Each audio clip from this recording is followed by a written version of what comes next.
정용섭의 인문학적 성서 읽기 로마서 법과 자유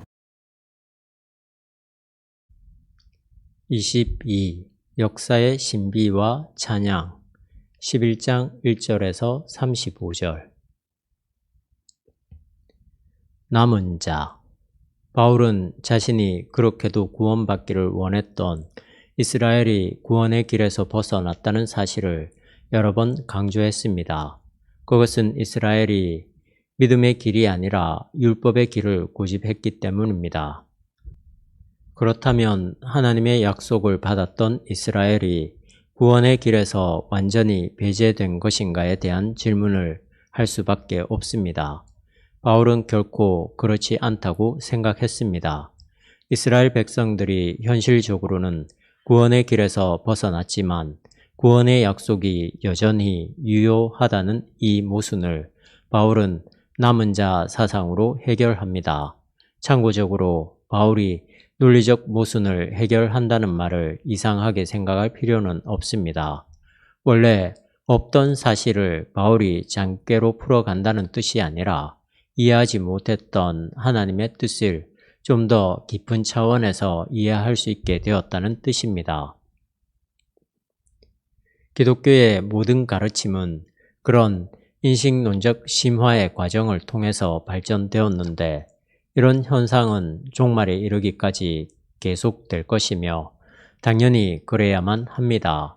왜냐하면 하나님과 인간의 관계는 기계적인 작용이 아니라 훨씬 역동적이기 때문입니다. 어쨌든지 바울은 이제 열왕기상 19장에 등장하는 엘리야 이야기를 통해서 남은 자의 의미를 해석하고 있습니다. 엘리야는 이스라엘의 예언자들 중에서 가장 카리스마가 강한 예언자였는데도 불구하고 끊임없는 시련을 당했습니다. 요즘식으로 말한다면 그의 입장은 왕따입니다. 아마 그런 시련으로 인해서 예언자들로서의 영성이 훨씬 심화되었는지 모르지만 일상에서는 절망감을 크게 느꼈을 것입니다. 아합 왕과 그의 부인인 이세벨의 박해로 인해서 그는 차라리 죽는 게 좋겠다는 절망으로까지 떨어집니다. 죽음에 이르는 중간 단계는 절망입니다. 바알의 예언자 450명과 아세라 예언자 400명을 혼자의 힘으로 물리쳤던 엘리야였지만 이스라엘 안에서 자기 혼자만 하나님을 따른다는 그 절대 고독으로 인해서 절망하고 결국 하나님 앞에서 죽겠다고 선포합니다. 이때 하나님은 엘리야에게 새로운 사명을 주십니다. 공연한 걱정을 말고 예언자로서 왕을 세우는 일을 계속하고 엘리사에게 기름을 부어 후계자를 삼으라고 말씀하십니다. 이어서 극한의 박해 속에서도 바알 신에게 무릎을 꿇지 않은 이스라엘 사람 7,000명을 남겨두었다고 알려주십니다. 이 말씀을 들은 엘리야는 정신을 차리고 자기의 일을 계속 추진해 나갑니다. 어떤 점에서 하나님의 구원 역사는 이런 남은 자 사상에 의해서 그 정당성을 확보하는 것 같습니다. 만약에 이런 남은 자들이 없다면 구원의 역사는 단절될 수밖에 없습니다. 오늘처럼 물신이 득세하는 시대 속에서도 이런 데 빠져들지 않은 사람들이 곳곳에서 생명의 역사를 이어가고 있지 않을까요? 그리스도의 사랑을 깊이 인식하고 그것을 자기 삶에서 실천해 나가는 사람들이 있지 않을까요? 이들은 숨어 있기 때문에 겉으로 드러나지는 않지만 하나님이 은폐의 방식으로 그들을 분명히 남겨놓지 않을까요? 바울은 이와 같이 지금도 은총으로 뽑힌 사람들이 남아 있습니다. 라고 엘리야 사건을 현재적으로 해석하고 있습니다. 초기 기독교를 선도적으로 끌어갔던 유대 기독교들이 곧 하나님의 은총으로 구원받기 위해서 남아있는 자들이라는 것입니다. 이방 기독교인 11절에서 16절까지 바울은 이스라엘의 실패와 이방인의 구원이 어떻게 변증법적으로 작용하는지에 대해서 설명합니다.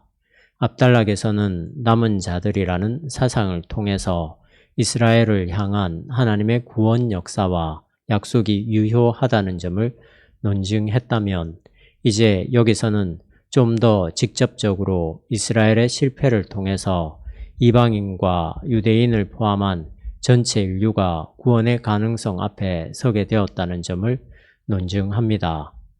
이렇게 이스라엘의 범죄가 세상에 풍성한 축복을 가져왔고, 이스라엘의 실패가 이방인들에게 풍성한 축복을 가져왔다면, 이스라엘 전체가 구원을 받는 날에는 그 축복이 얼마나 엄청나겠습니까? 12절. 바울은 분명히 유대인과 이방인의 구별이 없는 모든 인류의 구원을 바라보고 있습니다. 이스라엘 민족에게 임했던 구원의 약속이 그들의 죄로 인해서 이방인에게 이르게 되었으며, 그 과정에서 유대인의 시기심이 발동함으로써 다시 이스라엘까지 구원받는다는 생각입니다. 그런데 바울은 무슨 뜻으로 이방인의 구원이 이스라엘로 하여금 시기나게 한다고 주장하는지 정확하게는 모르겠습니다. 아마 이방인들에게 하나님의 은총이 임하는 것을 본 이스라엘 사람들이 자신들의 잘못을 각성하게 된다는 뜻이겠지요. 바울은 이방인 기독교인들의 입장을 접붙임으로 설명합니다. 17절 이하에 자세하게 설명되고 있는 이 접붙임 이야기의 핵심은 다음과 같습니다. 접붙임을 하기 위해서는 원가지가 잘려나가야 합니다. 원래 돌감람나무였던 이방인 기독교인은 잘려나간 가지를 업신여기지 말아야 합니다. 그러니 여러분은 두려워할지언정 자랑할 것은 하나도 없습니다. 20절. 접붙임 당한 가지도 다시 잘려나갈 수 있으며, 거꾸로 원래 잘려나간 원가지가 접붙임을 당할 수도 있습니다. 잘림과 접붙임은 바로 하나님의 준엄과 자비가 작용하는 현상입니다. 악에는 준엄하시고 선에는 자비하신 분이 하나님입니다. 물론 여기서 악과 선은 인간의 실정법이나 도덕과 윤리를 뜻하는 게 아니라 하나님 없이 자기를 목표로 하는 삶이냐 아니냐의 차원에서 구분됩니다. 모든 이들에게 자비를. 바울의 역사 이해는 구원론적으로 해석되고 있습니다. 모든 이방인들이 하나님께 돌아오는 날에 이스라엘 사람들도 역시 자기들의 고집을 꺾고 바른 길을 찾을 것이라 합니다. 그는 이것을 비밀스러운 진리라고 했습니다. 하나님이 이방인을 구원하기 위해서 유대인을 일시적으로나마 버리셨다는 주장은 논리적으로 약간 이상하게 보이긴 합니다. 그러나 바울의 논리는 사회과학이 아니라 영적인 해석입니다. 원인과 결과가 맞물려 돌아가는 기계적 역사관이 아니라 구원이라는 목표를 향해서 변증법적으로 움직이는 역동적 역사관입니다. 다른 말로 한다면 하나님의 구원 역사는 과거에 한 번도 있지 않았던 고유한 역사이기 때문에 우리는 그것을 영적인 시각으로 바라보고 기다리고 해석할 뿐이지 사회과학 안으로 끌어들일 수 없습니다. 어쨌든지 바울은 유대인과 이방인이 우여곡절을 거쳐서 결국 하나님의 자비를 얻는다고 주장하는데, 이것이 곧 모든 역사의 목표 텔로스라 할 수 있습니다. 유대인과 이방인의 관계를 구원사적으로 해명하고 바울의 논리는 종교다원이라는 오늘의 현실 속에서 살아가는 기독교인들에게도 중요한 관점을 제시해 줍니다. 우리가 아직 깨닫지 못하는 방식으로 하나님은 타종교인들에게도 하나님을 정당하게 인식할 수 있는 기회를 제공하실 것입니다. 유대인들에게는 예수님을 받아들이지 않음으로써 하나님의 바른 계시를 인식하지 못한 과거의 역사가 있고 지금도 그런 과정 중에 있지만 결국은 그들도 이방인이 받은 하나님의 자비를 보고 회개하여 마침내는 자비를 받게 될 날이 오는 것처럼 오늘의 타종교에도 그런 날이 온다고 보아야 합니다. 이런 점에서 종교와 종교 사이에 진리론적인 차원의 대화가 부단히 진행되는 게 옳습니다. 하나님 찬양. 아멘으로 끝나는 문장은 일종의 노랫말입니다.